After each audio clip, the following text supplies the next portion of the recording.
Ойынның атауы ма? Ойынның жас ерекшеліктері бастауыш сынып оқушылары және де ерекше балаларға да ойнауға болады.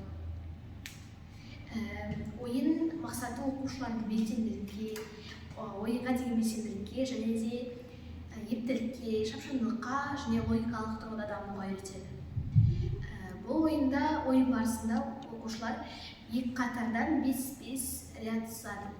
Және де олар мысалға бірінші бірлікке тастап айналып шығады. Секіріп, бір аяқ кезде кіріп айналып шығады.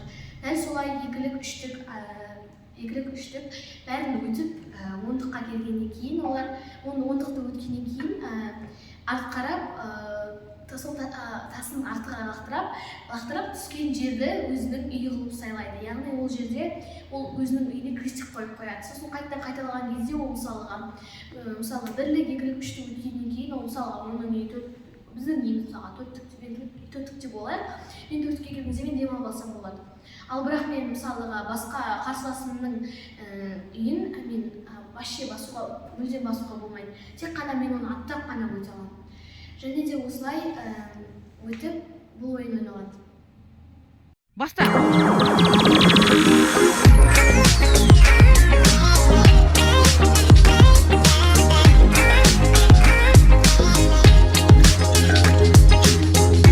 Ақындап қояйын дейсіз.